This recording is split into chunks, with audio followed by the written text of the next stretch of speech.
All right. I always like to start with something interesting. And can you imagine back in 2007 that someone gave you an iPhone and you just said, oh, you know what? I really don't feel like switching phones and carriers. So I'm just going to leave that box on a shelf. Well, that's exactly what happened to a woman by the name of Karen Green.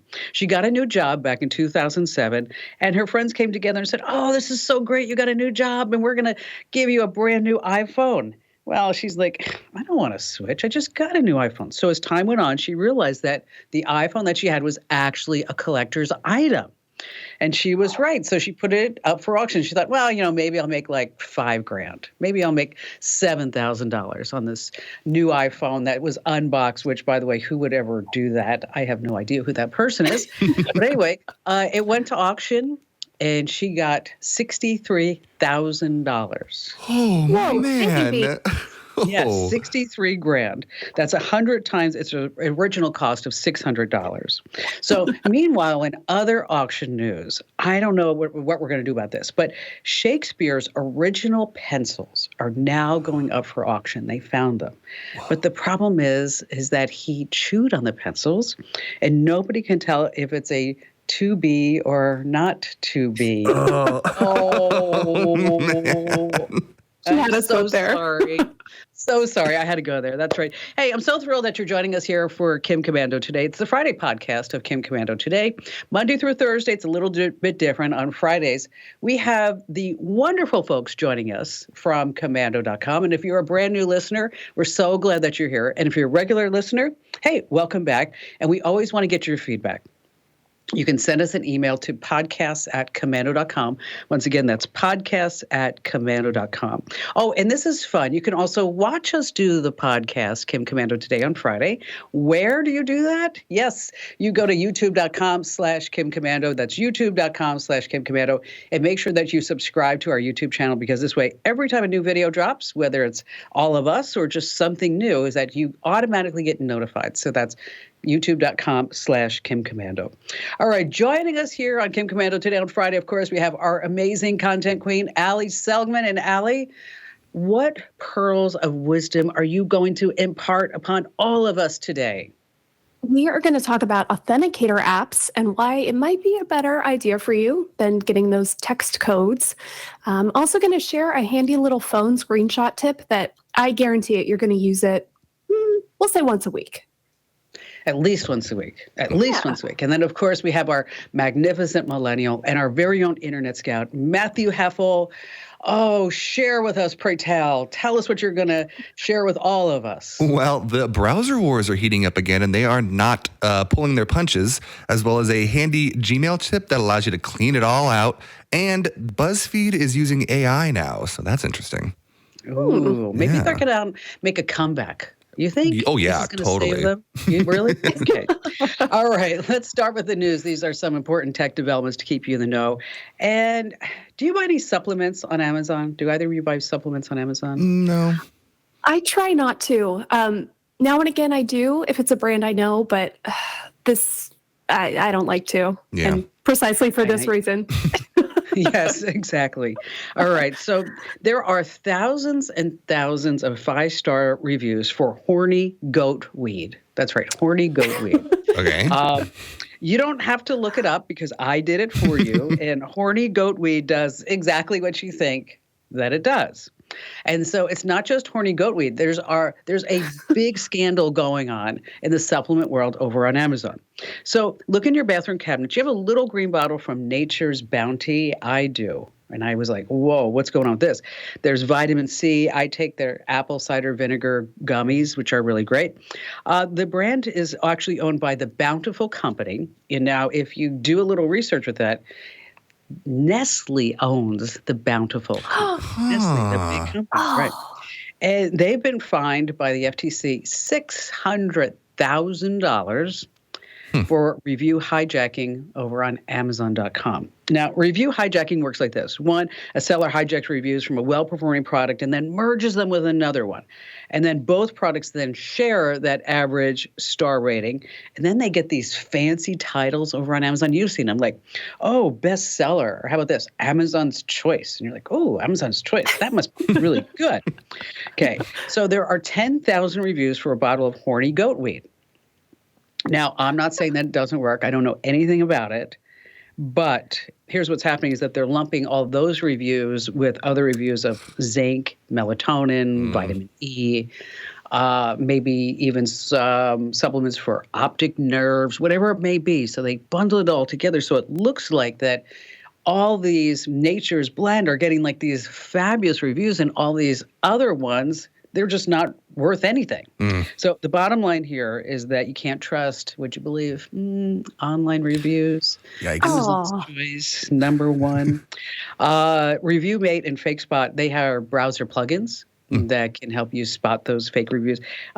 They're not always perfect, so it's always good for always just to use just a bit of caution on that. And I'm talking about reviews. This is kind of crazy. I was a little late feeding Abby her dinner last night, and she gave me a negative Yelp review. First horny goat weed, and now this. Yeah. I know. I'm sorry. I'm coming back. I'm coming back. See, you know what it is that I'm getting over this cold. Yeah. And that's what it is. And so my whole brain is on fire. It's like crazy. All Good right, for Matt, you. browser wars. What's going on with that? Well, as long as there's been internet, generally, there's been war between the browsers. They're always competing with each other to get more market share and to be the one at the top of everybody's desktop so that they use it all the time, right? Everybody's been fighting over it.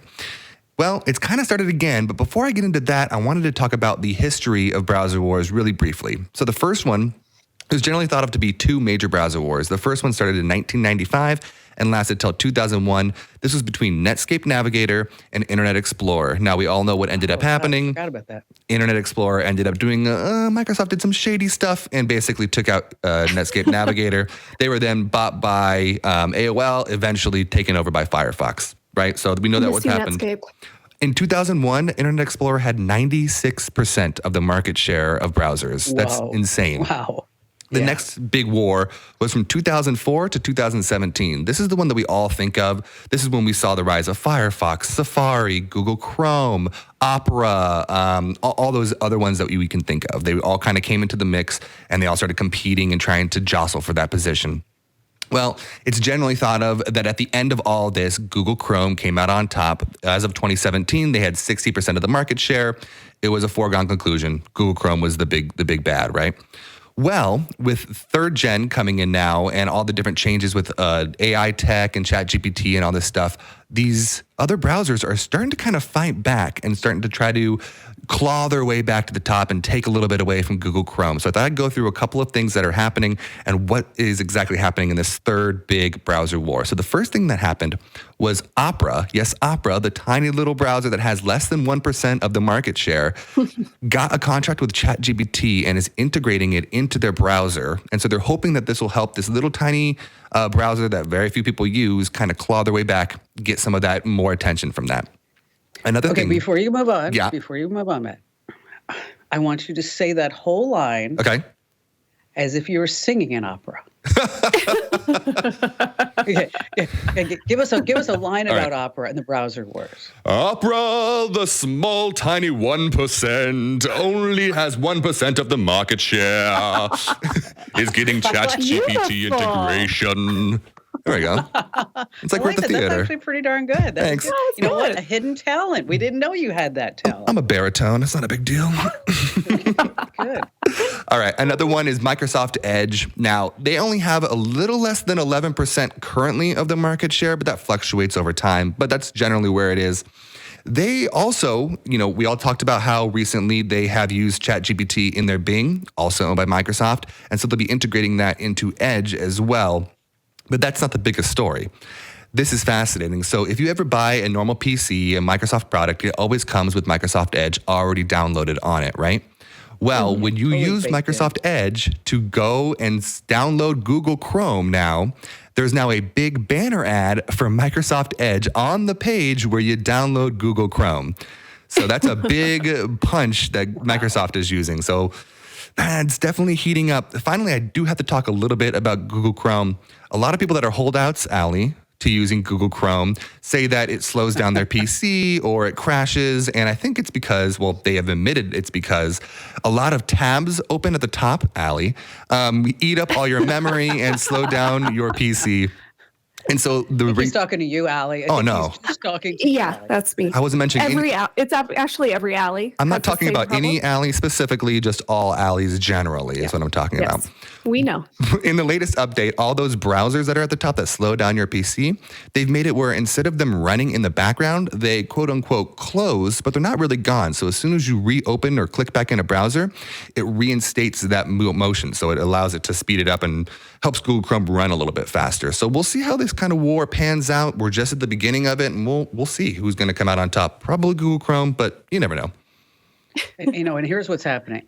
Every person who's listening to the podcast by the name of Allie right now, they're like, no, that's not me, Matt. That's Exactly. not me. No. They're talking about closing a bunch of tabs while they're saying it. Exactly. They're like, I totally got that lesson, Matt. Okay. All right. So, Allie, we have two-factor authentication, authenticator apps. So many people are confused about it. What's going on? Indeed, and a lot of the confusion started because Twitter made another change. I guess, we can debate whether this is a good change or a bad change, but they said from now on, if you want to use the SMS, so the text two-factor authentication, you have to pay for Twitter Blue, which is $8 a month. Why? They say that the regular SMS text authentication is abused by bad actors, which is true. People can use that. I would assume they also don't want to pay to text people who aren't paying them. That's the other. Exactly. Yeah. One way to get around this is you can use an authenticator app. And yes, lots of scammy authenticator apps have popped up in both the App Store and the Google Play Store. Let's put on our Security 101 hats. If you already know all this, just stick with us. Let's get everybody on the same page. So what the heck is an authenticator app? Let's start with two-factor authentication because you probably know that. So you go to sign into a site or an app, and then you have to verify that you are who you say you are, and you get a text to your phone that has a code, and then you put that in, and then you're able to log in. Well, it's safe generally, but 2FA is the text version is open to a couple things. If someone intercepts your text messages, SIM swapping, which is where someone essentially takes over your number and reroutes everything to their phone. So there are dangers with it. An authenticator app is a different way to do it. And it doesn't require your phone number. It's just the app. I use Google Authenticator. That's one of the most popular versions. There's also Microsoft Authenticator. There are others. So you install the app, you get a link, or you link it to your accounts rather. And then a unique code is generated like every 30 seconds. And it's the same kind of code that you get when you get a text. And then you can log in that way. So no text. You don't have to do anything with your phone number. And so that's safer. I mean, that's safer at this point, right? Yep. It's safer. You don't have to, you don't actually own your phone number. The phone company does. And so if you switch your phone number later, you don't have to think about it. It can just live right there in that app. And most people are familiar with 2FA since some accounts, like your bank requires you to do it. And some actually might require an authenticator app. But for the most part, we all get away with just using our phone number. But now with this Twitter talk and, you'd have to pay for it, people are saying, all right, I'm going to try out an authenticator app. And just like that, overnight, so many of these apps popped up in the App Store that are not legitimate authenticator apps. You should not download them. Of course. My advice, stick with the big names. Google Authenticator, you can trust it. You can use it. It's certainly the biggest out there. If you have an iPhone, you can also do the built-in 2FA. It's in the settings and then the passwords. We've got a primer over on Komando.com. We also have a list of these apps that you should not download. I'm not going to tell you the names because they're all the same kind of like authenticator app. But we have pictures of the logos so you can see what they look like. The big giveaway on these, they were almost all released in February. So any legitimate authenticator app is much, much older than that. So make sure you check the date and just go with Google Authenticator. It's nice and safe. Yeah, just use that one. Don't even worry about all the other ones, right? Just go to Google. Use the Authenticator app. So you have a lot of this at Komando.com I because think some my of these headphones are. died. I'll be right back. Okay, well, I'm just going to move on. Okay. Until she calls. Okay, here's one for you that you can use with the kids. All right.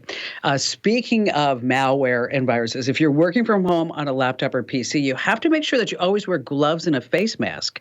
Why?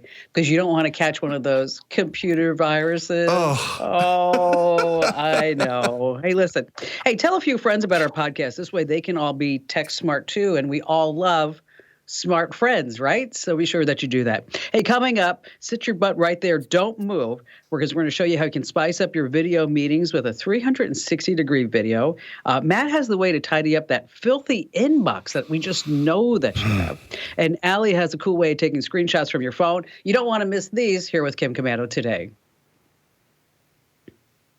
We're just so thrilled that you're spending your time with us here on Kim Komando today. And if you're listening any other day of the week, well, you are also in the know, but don't you want to be really tech smart? Isn't that something important to you? I know it is. So make sure that you sign up for our Tech Hacks newsletter, formerly known as Tips, but we can't say tips anymore because that sounds old. So now they're called Tech Hacks.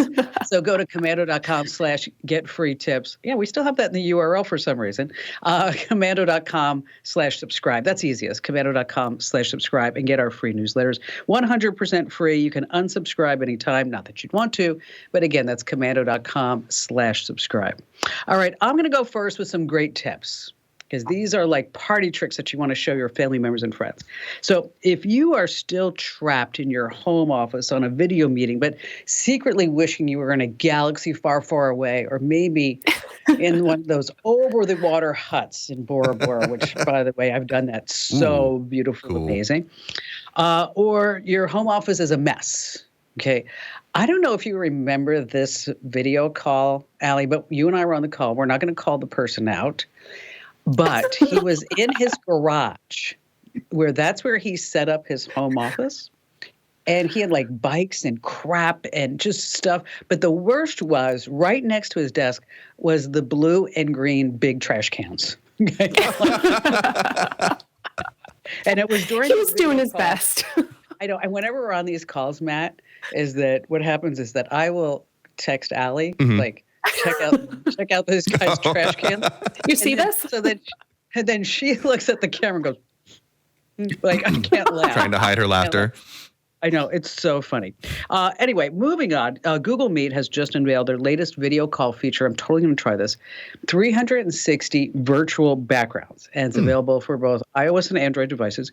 So all you do is just log into your Google Meet meeting from your phone. You turn on this 360 background in Google Meet. Now, this is what's so amazing about it, is that as you move around on your phone or tablet, the background moves with you. Cool. That's cool. So, yeah, so like you could be sitting like at a cabana, in Mexico, and then you move and all of a sudden you see like all these people on the beach in their bikinis. And well, maybe that wouldn't be the best place to have that meet. But you know what I'm talking about. There's a gyroscope in your device, and so it moves with you as the background moves. And I know what some of you are thinking, like, can I take a 360-degree photo of my office? Not really. I don't think you'd want to do that. But they are saying maybe someday. It's not as fun as being able to, like, say you're in a galaxy, you're on a beach or anything like that. Now, if you live in a place where it's cold, I want you to use this one with your friends, okay? Because working from home in this weather makes people want to maybe leak classified information. Do you know why? Because they're snowed in. Oh. That was a good one. All right, I apologize for that. I'm going to apologize. Sorry about that. Matt, help us take this podcast to the next level. All right, here we go. I have to start this out with a confession. My personal Gmail is or was a disaster. There was over 5,000 unread messages. I didn't know where they were. I didn't ever spend time. I just go to the top of my unread. Wait, you had 5,000? So like when you signed into your Gmail, was like 5,020 unread messages. Kim, there was a point where instead of going and cleaning it out, I decided to pay the 99 cents to add more space because I didn't want to go clean it out. So Hold on. Not to be a one-upper, but I think I can beat you. Uh-oh. If I can see this on my phone. I think in my personal email, which I largely pretend doesn't exist. Sure. I have about 11,000 unread emails. All right, I would look, and I'm sure I'm probably about the same too, because I have a personal Gmail account that I never sign on. But there are people for some reason in Indonesia that use it. Because I'm constantly getting signed up for and it's not in English, the emails that come in. It's always in this foreign language that says we found your match with this hottie. And I'm click. Okay. Hey, you never know. Yes. Okay, well, a lot of people's Gmails are a mess, but I found a really handy trick that can help. It might take some time, but over the last weekend, I spent a few hours and I was able to clean out that entire inbox, and now I have 0 unread messages. So, it looks pretty nice. Feels good. I know. So here's what you're going to do. It's really simple. At the top of your Gmail, you'll see a search bar. Next to that search bar on the right-hand side, you'll see 4 lines with little dots on it. You're going to click on that, and it's going to open up a little box. At the bottom, it'll say search. You drag that down to unreads, and then it'll pull up 50 unreads. Then at the top, there's a little square box. You click it, you select all, and then you click the little button that says read, opened mail.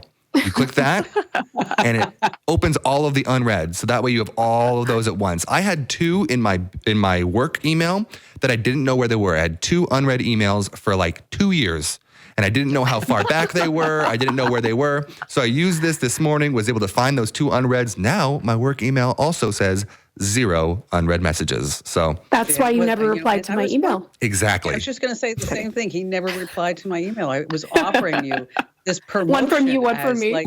Yeah. Yes. Would you rather me have a clean inbox or email you back? That's what we're deciding here. That's good. That's all right. fair. That's a good handy tip. I like to do that in the first of every year. Is I just take all the messages in the inbox and I just make a folder and say 2022 and I just swap them all in there, and then it's I have a 0 inbox, and then I'm always hoping that by February, March it's not still 0. All right, Allie, you actually teased this as something that we were going to use every single week of our lives. I bet you're going to use it. Now, nothing makes you feel dumber than when you're trying to do something that feels like it should be simple and it's not. And you're just having that moment of there's got to be a better way. So next time you want to take a screenshot that is more than just, what's on your screen. So say you want to take a picture of a whole website, maybe a conversation, something that requires scrolling. You can do it, and it's really easy, and you don't have to take 5 different pictures of your screen. Okay.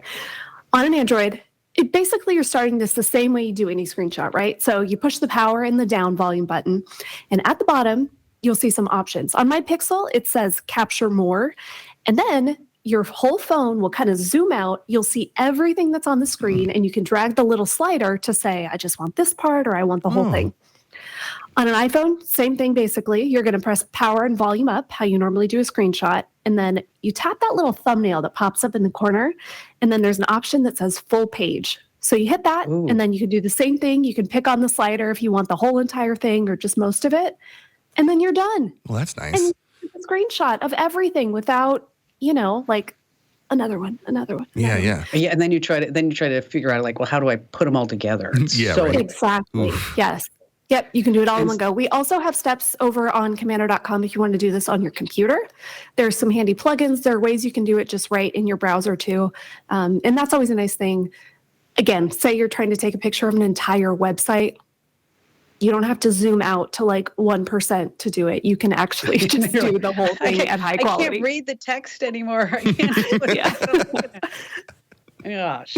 I took a screenshot yesterday of us playing Pictionary, and it was when Matt was trying to figure out, Matt, it was so funny. Oh my gosh.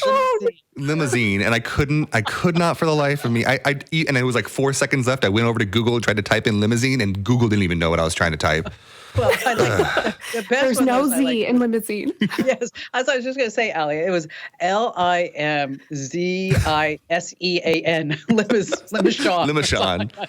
Hey, Limashon. it's embarrassing. Oh, all right. Hey, listen, Aw, it's okay, if you Matt. like these quick tips, make sure that you get our Daily Tech Update podcast. Every single day you get one news story and one tech hack. And so wherever you get your podcast, just search for Komando with a K and make sure that you subscribe or follow our Daily Tech Update podcast. All right, coming up, I have the What the Heck headline of the week that is going to require you guys to put on your thinking caps.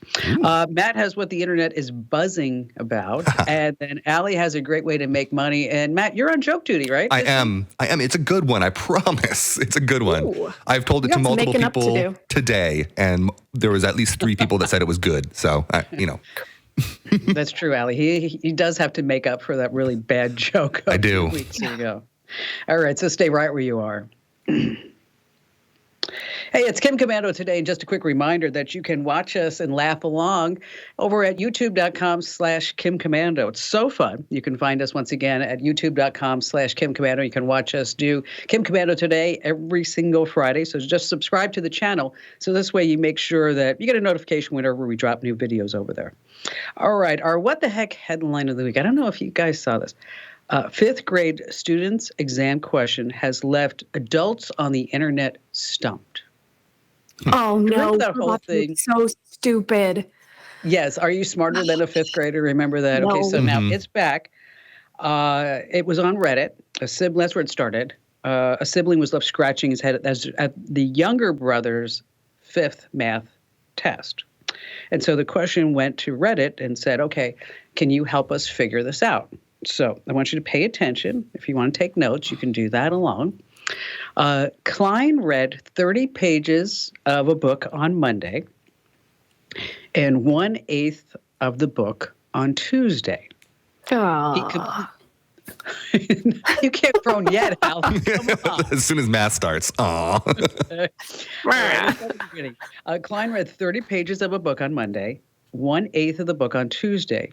He completed the remaining quarter of the book on Wednesday. So, how many pages are there in the book? Okay, I'm going to do it one more time, just so everybody has the problem in their head, or if you're writing it down. Klein read 30 pages of a book on Monday, 1/8 of the book on Tuesday. He completed the remaining quarter of the book on Wednesday. So the question is, how many pages are there in the book? Now, if you are doing this math problem, you can stop the podcast, just pause it right where you are right now, and see if you can solve the problem, because I'm going to go through the math, and this way you can see if you got the right answer. Okay. Do you guys have it? Fractions. Fractions. Yes, it's fractions. Okay. All right. So I'm going to walk you through the problem. Okay. Okay. So it has to do with fractions. Matt, you are 100% All right. right. So because we're dealing with fractions, and also we have to do a little algebra. Okay. There's Now, an X in here. sorry. I can feel it. There could be an X, but instead I called it a P for pages. Okay. Okay. So from the problem, we know that Klein read 30 pages on Monday and read 1/8 of the book on Tuesday, which means, okay, we're going to do those fractions, 30 plus 1/8 of P, because he read 1/8 of the book. Okay. Now, we also know on Wednesday he completed the remaining 1/4 of the book, which is 1/4 parentheses P. with a P next to it, right? So he finished the entire book by Wednesday. So this is where the big math fractions come into play. 30 plus, in parentheses, 1/8 times P plus 1/4 P equals P, right? 30 plus 1/8. Okay, so you got all that. So if we do the fractions, we're going to Oh, yeah. Yes, you see where we're going with this. 30 plus 3/8 P equals P, and then subtract 3/8 from both sides. You get 30 equals 5/8 of P. And that's where you get the total number pages of this book equals, you ready? 48. 48. That was close. What'd you get? 126? No, I had something in the 40s. I wasn't really. It was close. How about you, Al? Once I realized there was an X involved, I stopped. She started drawing on the piece of paper, little smiley faces. That's okay. I drew a little book. That's good. Okay, so I do have a confession to make. I went to ChatGPT and said, can you help me solve this problem? And in Incredible. 3 seconds, it went. I was like, oh. Now I was thinking the whole time, like I could sound so smart and say like, oh, like I did this and this. But then I realized, you know what? Forget. I'll just be honest. And I also read an article the other day. It was about. It was an article from a guy who's like really into math and science, and he was writing all about factories that because of technology, they are not really making the 12-inch ruler any longer. Any longer? Okay, if you have to explain it, it really wasn't like that. I'm just having an off. Oof. So, folks, if you're listening, I need some fodder here. I need some material so you can help me out. All right, Matt. Buzzing about the internet is BuzzFeed. If you were on the internet between 2009 and 2000, whatever year it is now, you've seen a BuzzFeed article, right? You filled out one of their quizzes to find out which Friends character you are, or you filled out a survey to find out what's the best laundry detergent that fits my personality, or whatever. I actually went on BuzzFeed this morning and I found one that said, walk us through your grocery haul and we'll tell you when you'll meet your soulmate. So you get the gist of what BuzzFeed is, right? But BuzzFeed isn't doing too hot as of late. In the third quarter of last year, they lost $27 million. Oh my! How do you lose $27 million? I just don't understand that. It's in their other pants. Yeah. They took a survey and it told them that that's how much they had to lose. It's in the couch. Well, BuzzFeed is hoping to kind of claw some of that back and get a little bit more money in the upcoming years. And they're doing this through AI quizzes. Now, what these AI quizzes are is it asks you a bunch of questions. And like I talked about recently, it then uses those answers that you give to prompt an AI to give a response. So one of the ones that's going really viral right now is it's called, there's an MCU, Marvel Cinematic Universe, but there's also a UCU created by AI. Fill out this quiz. So you fill out this quiz and it creates the script for or a summary of a superhero movie with you as the main character. But there's one that I found even more fascinating, and I filled it out. This one is called, this AI quiz will write a rom-com about you in less than 30 seconds. So I went in and I filled it out. I'm going to go through the questions. I'm not going to give my specific answers, and I'm going to give you a general idea of what it popped back out to me. So it asks your name, the actor you want to play you, the city you want the story to take place, an endearing flaw you have, what the love of your life is, who the love of your life is, what gives you the ick, like what grosses you about somebody you go on a date with, right? What is your romantic interest's name, and a famous actor you want them to be played by in the movie. So I filled it all out, and it popped out basically a Hallmark movie of me and my fiance meeting in a small town in rural Arizona where I'm a plucky attorney coming into town. And it was the whole synopsis of this Hallmark love movie that I then immediately copy and pasted and sent to her, and it was hilarious. So, I tried that one. Yeah. I did. I tried that one. Mine didn't go as well. Now I am happily married. Sure. And so I said, that my name's Kim and Barry was Eduardo. Ooh, Eduardo. Okay. Ooh. Eduardo. And I said that, he should be Brad Pitt. Oh, of course. And I said that we would go to Bora Bora. Now this is the part that kind of got me. On one of their romantic dates in Bora Bora, Kim's head gets stuck in a coconut shell, causing her to panic and unable to free herself.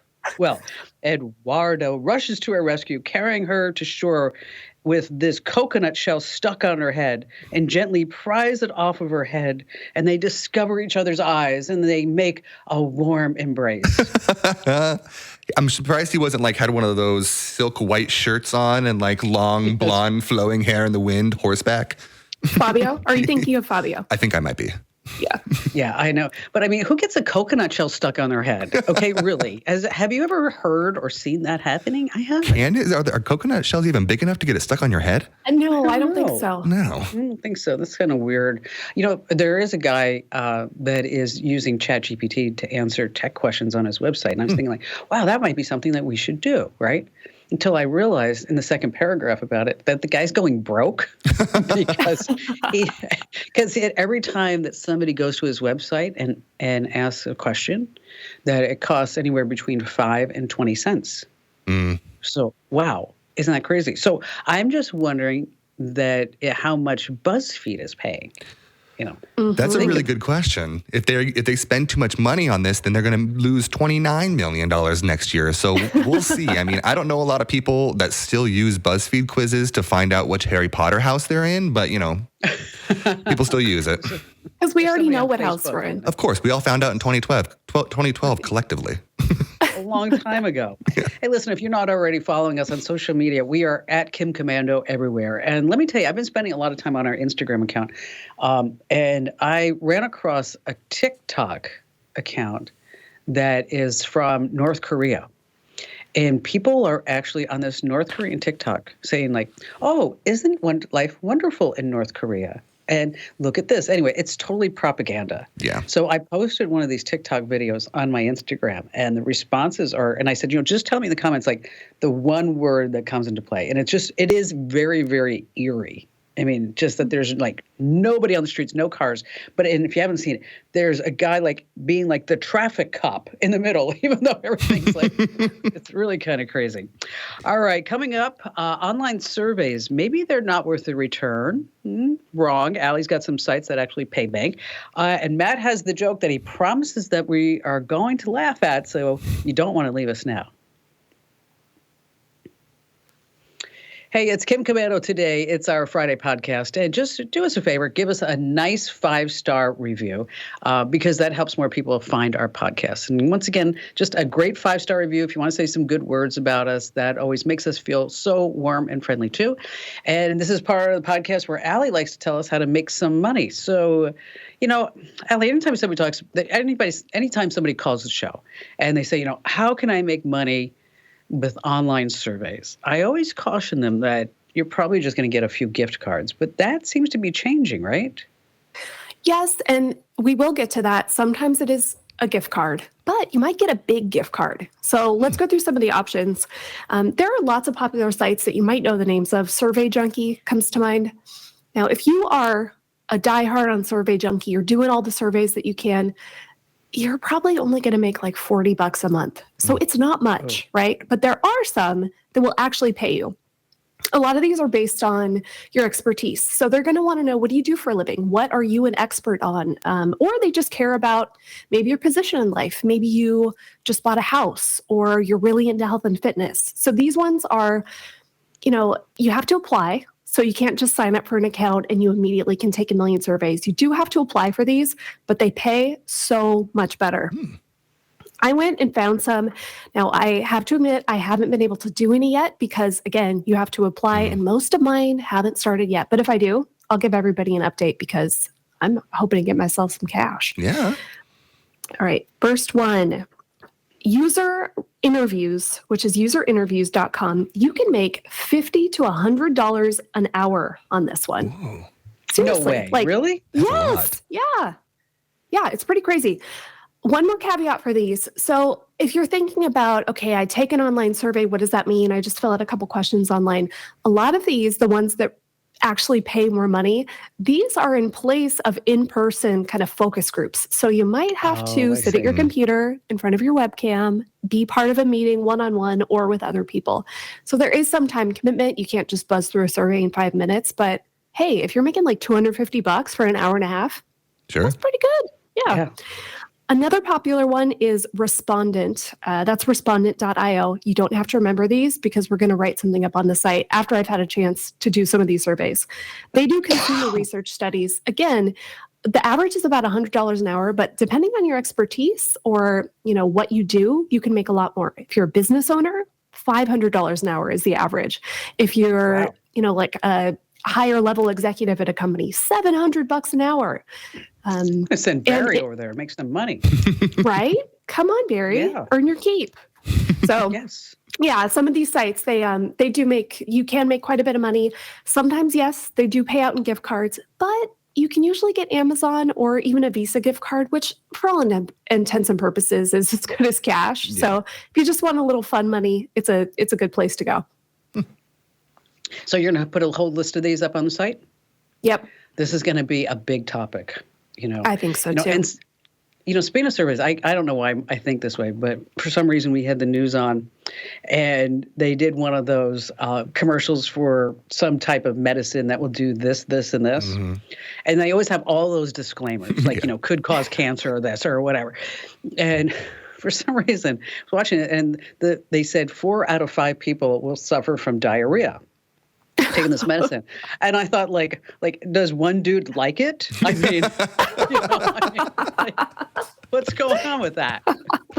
He's right, all Matt. cleared out. He's feeling good. He was like, yes, I got it. Yes. A cleanse. I swear, I'll never forget that, though, when Ian and I were hiking Machu Picchu. I'll never forget this. And it was rough. It was hard. And, you can't really drink the water. And, if you have a salad, forget it. I mean, it's just, I lost like 15 pounds just because, it was that type of scenario. And so we finally get back to Phoenix and Barry asked Ian, so what did you learn hiking Machu Picchu? I mean, what was the big thing? And Ian actually looked at him with a straight face and said, Dad, never trust a fart. And then, Incredible. and then I started laughing. Barry started, and Ian's like, "What? What happened? Like, what was that?" You're like, I'm being serious. Yes. All right. So, all right, it's time now to redeem yourself, Matt. It's time. I tried to find a really, really good one. I'm not going to say that it's amazing, but it's definitely better than my last one. I can guarantee that. Okay. We'll take it.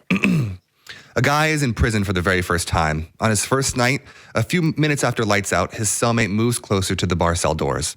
A while later, someone from another cell shouts, "Number 13!" And his cellmate and the entire block start bursting out in laughter, and the new prisoner finds this kind of strange. Shortly after they are done laughing, another inmate shouts, "23!" And the entire block once again starts laughing. Another one shouts, "27!" They continue to chuckle loudly. More laughter follows and continues, and the new prisoner goes up to his cellmate and says, "What's going on? Why is everybody laughing at just numbers?" He says, the thing is, we've been here so long and heard the same joke so many times that we've given them all numbers, so that instead of saying the entire joke, you just say the number and we know which one it is." Astonished, the new prisoner decided to see if that's true. So he goes to the cell bar doors and shouts, "Number 72!" All the inmates explode in massive laughter, and the entire block is roaring at that point, and his cellmate is now on the floor, laughing, rolling around. The new prisoner is dumbstruck and completely lost. He says, "Well, which one's number 27? Or which one's number 72? He asks. In between laughs and crying to catch his breath, his cellmate replied, "We've actually never heard that one before." I don't. Oh, no. No, kidding. I'm kidding. Isn't that That was terrible? better. Like when you tell a joke and somebody says, like, I didn't get that. Yeah, someone's That's like, supposed to be "What?" Funny? Straight face. No, that was that was a lot better than the last Thank you. one. Let Thank me just you. tell you. It was a much better joke. And if you have any jokes that you'd like to share with us, fire away. Send it to us at podcasts@comedo.com. Once again, that's podcasts@comedo.com. And this is part of the podcast. Before we leave, we like to give you just a few things to remember to put on your to-do list. Allie, you go first. If you've never tried an authenticator app, it really is a safer way than the text 2FA. So try it out. Go download Google Authenticator or do your own research. Pick another reputable, popular one. Don't get any of those brand new ones, but yeah, give it a try. How about you, Matt? It feels really good to have a clean Gmail. Go ahead and clean that baby out. I mean, it's worth the time, and it feels really good when you see the big 0 next to the inbox. So worth it. And my advice is if you have a messy home office and you're still working from home, just clean it up, okay? Just look around and clean it up. I mean, I was on a Zoom call this morning. For 1 hour and 45 minutes. 1 hour And then one of those guys had like one of those freaky backgrounds that it looked like he was like in his, and I was like, no, just wherever you are, just clean it up and move forward with your life. Hey, don't forget to tell 3 friends, even people you don't like. We don't care. Tell them about the Kim Komando Today podcast and give us a great 5-star review. And thanks for being here. And all 3 of us will see you again here with Kim Komando Today next week.